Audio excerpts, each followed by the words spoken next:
Hi friends, welcome to Phataphat serial reviews. నిన్నటి ఎపిసోడ్లో కార్తికేయ విజయం ఇంటికి వెళ్ళి అమ్మ అని పిలుస్తాడు కదా. ఆమె దండం పెట్టుకుంటూ ఉంటుంది పూజ గదిలో. ఆ పిలుపు వింటూనే ఒక విధంగా పులకరించిపోతుందనమాట. ఇంట్లో ఆ పిలుపు వింటూనే మా విజయమ్మ వాళ్ళ నాన్న కూడా మంచంలో ఉంటారు కదా. ఎప్పుడు అదే పడక కుర్చీలో పడుకొని ఉంటారు పశ్చిమాతంతో. ఆయన కూడా ఒక రకంగా సంతోషపడతాడనమాట. అప్పుడు తనకు అలివేని వస్తుంది. విజయమ్మ కూతురు పైనుండి వచ్చి కార్తీక్ అని పిలుస్తుంది అనమాట. ఏంటి కార్తీక్ అని పిలుస్తున్నావు, నాకే కనుక నీ ఇలాంటి చెల్లెలు ఉంటే ఎంత చక్కగా అన్నయ్య అని పిలిచేది అని అంటాడు. అప్పుడు అవన్నీ వింటూ ఉంటుందన్నమాట విజయమ్మ. తను ఎంతో సంతోషంగా ఉంటుంది మనసంతా. నాకు తెలిసి విజయమ్మ కొడుకే ఈ కార్తీక్ అనుకుంటా. చిన్నప్పుడు ఏదో మారారు, ఏదో ఉంటుంది, అది ఆ పెద్ద ఆయనకి మాత్రమే తెలిసి ఉంటుంది ఆ నిజము. అందుకే మనకి ఈ సీన్ ఇలా చూపిస్తున్నారు. సో అప్పుడు తను కూడా అన్నయ్య అని పిలుస్తుంది. అప్పుడు తను విజయమ్మ వచ్చి ఎందుకు వచ్చావు అని అడుగుతుంది. నా పెళ్లి జరగబోతోంది కదమ్మా, మిమ్మల్ని పిలుచుకెళ్ళాలని వచ్చాను అని చెప్తాడు. అప్పుడు విజయమ్మ రానని మీ అమ్మతో ఆల్రెడీ చెప్పాను, పెళ్లి వంకతో నాతో రాజీ పడమని మీ అమ్మ పంపించిందా అని అడుగుతుంది. అప్పుడు కార్తికేయ మా అమ్మ పంపితే రాలేదమ్మా, మా అమ్మకు తెలియకుండా వచ్చాను. మీరు మా అమ్మ స్నేహితుల శత్రువులా అన్నది నాకు అనవసరము. చిన్నప్పటి నుంచి నేను మిమ్మల్ని మా అమ్మ లాంటి వారే అనుకున్నాను.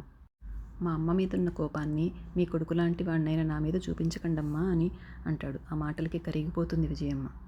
మీ పంతాలు పట్టింపులతో మీరు తర్వాత మారి నా పెళ్లి చూడాలనుకున్నా నేను మళ్ళీ పెళ్లి చేసుకోలేను కదమ్మా. పుట్టినరోజులు ఎన్నైనా వస్తాయి, కానీ చావు పెళ్ళి ఇలాంటివి ఒకసారి వస్తాయి కదమ్మా జీవితంలో అని అంటాడు. అప్పుడు పక్కనే ఉన్న విజయమ్మ భర్త, నువ్వు చిన్నవాడివి, అంత పెద్ద మాటలు మాట్లాడకూడదు, నువ్వు నుండి నూరేళ్ళు చల్లగా ఉండాలి అని చెప్తాడు. పగలు ప్రతీకారాలు తప్ప ప్రేమల గురించి అర్థం చేసుకునే వాళ్ళు ఇక్కడెవరూ లేరు, వెళ్ళిరా బాబు అని అంటాడు. అప్పుడు కార్తికేయ విజయమ్మ దగ్గరగా వెళ్ళి ఆమె చేతులు పట్టుకొని చాలా దగ్గరగా వెళ్ళి, నేను నీ కొడుకు లాంటి వాడిని, నా కోసం నీ మనసు మార్చుకోలేవా అమ్మా అని చాలా దీనంగా అడుగుతాడు. నా పెళ్ళికి వచ్చి నన్ను ఆశీర్వదించమ్మా అని అడుగుతూ తన కాళ్ళ మీద పడి కాళ్ళకు దండం పెట్టుకుంటాడు. అప్పుడు విజయమ్మ కన్నీళ్లు పెట్టుకుంటుంది. తన కార్తికేయ తల మీద చేతులు పెట్టి దీవించాలని ఉంటుంది, కానీ ఎందుకో బెట్టుతో ఆగిపోతుంది. కానీ మనసు అయితే కరిగిపోతుంది. నా పెళ్ళికి నువ్వు వస్తావు కదమ్మా అని మళ్ళీ అడుగుతాడు. నాకు మీ అమ్మకు మధ్య జరిగిన గొడవ గురించి నీకు తెలియదు. స్నేహం వైరంగా మారిన తర్వాత పిలుపులు మనసుల్ని మార్చలేవని కఠినంగా చెప్తుంది. కార్తికేయ చాలా బాధపడతాడు. అప్పుడు ఆ పడక కుర్చీలో కూర్చున్న విజయమ్మ వాళ్ళ నాన్న కూడా చాలా బాధపడుతూ కార్తికేయ వైపు దీనంగా చూస్తూ ఏడుస్తూ ఉంటాడు. అప్పుడు కార్తికేయ తాత దగ్గరికి వెళ్ళి కాళ్ళ దగ్గర కూర్చొని, మీ మనసులో నా గురించి ఏమనుకుంటున్నారో నాకు తెలియదు, కనీసం మీరైనా నన్ను ఆశీర్వదించండి తాతయ్య అని అడుగుతాడు. ఈయనకు ఆశీర్వదించాలని ఉంటుంది, కానీ తన చెయ్యి కదలదనమాట. ఆ పెద్ద ఆయనకు పశ్చివాతం కాబట్టి తన చెయ్యి కదిలించలేకుంటాడు. అప్పుడు కార్తికేయనే ఆ చెయ్యిని తీసుకొని తన మీద పెట్టుకుంటాడు. ఆ సీన్ చూసి విజయమ్మ కూడా కన్నీళ్లు పెట్టేసుకుంటుంది.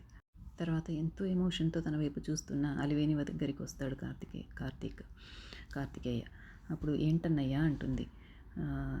నీ పెళ్ళికి రేపు పగతో నన్ను పిలిచినా పిలవకపోయినా నేను మాత్రం నీ పెళ్ళికి తప్పకుండా వస్తాను అని చెప్తాడు.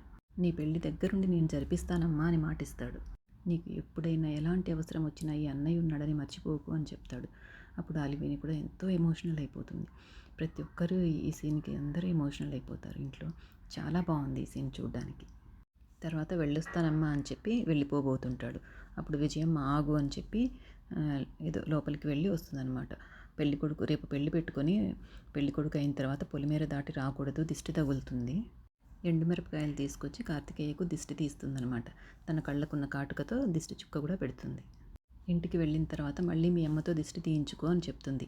ఈ సీన్ జరుగుతున్న అంతసేపు ఒక మంచి బ్యాక్గ్రౌండ్ సాంగ్ వేస్తారనమాట అమ్మ గురించి, అమ్మ ప్రేమ గురించి.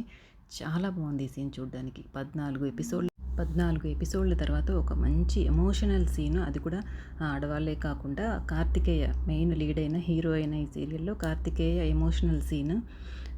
విజయమ్మ కార్తికేయ మధ్య ఎలాగైతే చెంచలమ్మ కార్తికేయ మధ్య ఎమోషనల్ సీన్ ఉంటుందో, విజయమ్మ కార్తికేయ మధ్య కూడా ఒక మంచి ఎమోషనల్ సీన్. అది కూడా ఆఫ్టర్ 14 ఎపిసోడ్స్ హీరోకి కూడా ఒక మంచి హైలైట్ ఇచ్చే సీన్ అనమాట ఇది. తర్వాత కార్తికేయ వెళ్ళిపోతాడు.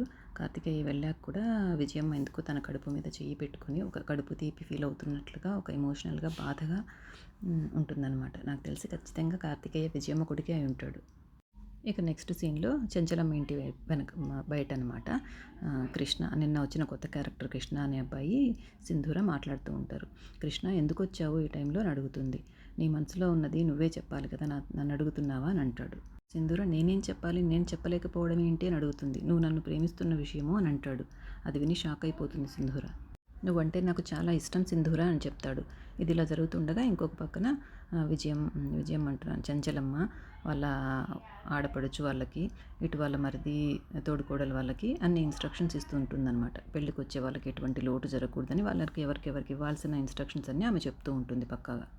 ఇలా చంచలమ్మ అందరికీ చెప్తూ ఉండగా మన జులాయి రవిబాబు అక్కడికి వస్తాడనమాట. అమాయకంగా వచ్చి పెద్దమ్మ అని పిలుస్తాడు. ఏమిటి రవిబాబు చెప్పు అంటుంది. మీతో ఒక విషయం చెప్పాలి పెద్దమ్మ అని చాలా డ్రామా మొదలు పెడతాడు.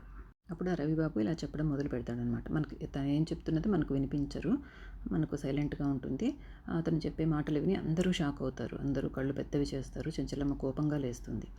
ఆ తర్వాత నెక్స్ట్ ఈ పక్కన ఇంకా సింధూర ఏంటి కృష్ణ నువ్వు చెప్పేది అని అడుగుతుంది ఆ అబ్బాయిని. ఇప్పుడు ఆ కృష్ణ అనే అబ్బాయి నన్ను ప్రేమిస్తున్నానని ఒక్క మాట ముందే చెప్పుంటే నీకు ఇలాగా ఇష్టం లేని పెళ్లి చేసుకోవాల్సిన పరిస్థితి వచ్చేది కదా అని ఆవేశంగా మాట్లాడుతుంటాడు.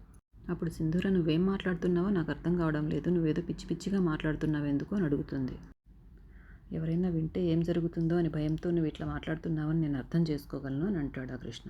మనసు చంపుకొని నీకు ఇష్టం లేని పెళ్లి చేసుకోనక్కర్లేదు, నీకోసం నేను ఏమి చేయమన్నా చేస్తాను, ఈ పెళ్లి జరగకుండా ఆపుతాను, నువ్వెవ్వరికీ భయపడనక్కర్లేదు, మనం పెళ్లి చేసుకుందాం, నాతో వచ్చేయి అని సింధూర చేయి పట్టుకొని లాక్కెళ్ళబోతాడు. అప్పుడు సింధూర ఏం మాట్లాడుతున్నావు నువ్వు, వదలరా నా చేయి వదలరా అని చాలా కోపంగా చేయి విదిలించుకొని చెంప పగలగొడుతుందనమాట అతనికి. ఏంటి బుద్ధుందా నీకు, వెళ్ళి ఇక్కడి నుంచి అని అరుస్తుంది. అలా అరుస్తూ అటువైపు తిరుగుతుందనమాట. అంతలో చంచలమ్మ గారి భర్త, వాళ్ళ అత్తమ్మ, అదే ఆడపడుచు, మరుదులు అందరూ వచ్చి అక్కడ అందరూ వింటూ ఉంటారనమాట. అందరూ చూసేశారు ఆ సీన్ని. అప్పుడు సింధూర అత్తమ్మ అంటూ అత్తమ్మకి ఏదో చెప్పబోతుంది సంజాయిషి.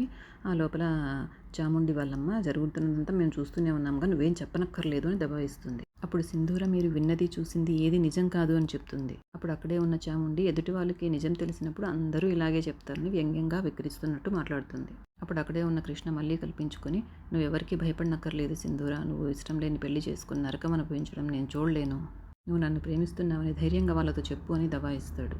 తర్వాత చెప్పే ధైర్యం నీకు లేకపోయినా నిన్ను తీసుకెళ్లే ధైర్యం నాకుంది, మనం వెళ్ళిపోదాంరా అని మళ్ళీ చేయి పట్టుకొని లాగబోతాడు. తన చేయిని విడిపించుకోవడానికి సింధూర వదలరా అంటూ గింజుకుంటూ ఉంటుందన్నమాట. అలా తన చేయిని విడిపించుకొని సింధూర ఏం వాగుతున్నావురా నువ్వు అని మళ్ళీ చెంప మీద చెల్లుమని వేస్తుంది ఒకటి.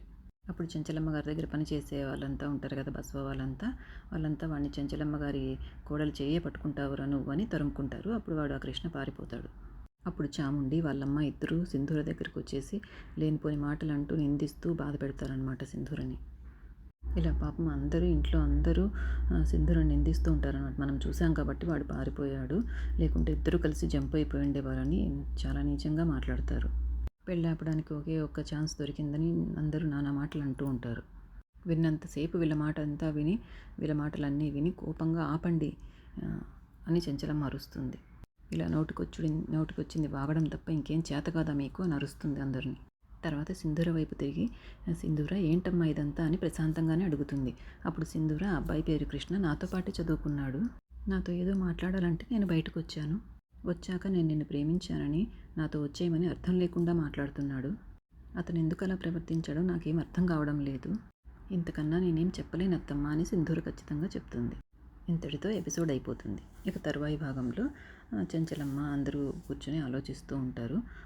సింధూర తన గదిలో తన నగలు గుడ్డలు అన్నీ సర్దుకొని ఒక సంచిలో పెట్టుకుంటూ ఉంటుంది. ఈ పెళ్లి వద్దు అత్తమ్మ అని చంచలమ్మ వచ్చి అడిగితే చెప్తుంది. ఇవన్నీ అక్కడక్కడ చూపిస్తారనమాట. సో రేపేం జరుగుతుందో, నెక్స్ట్ వీక్ ఏం జరుగుతుందో అన్నీ నెక్స్ట్ ఎపిసోడ్ రివ్యూస్లో తెలుసుకుందాం. మీరు తప్పకుండా సబ్స్క్రైబ్ చేసుకోండి.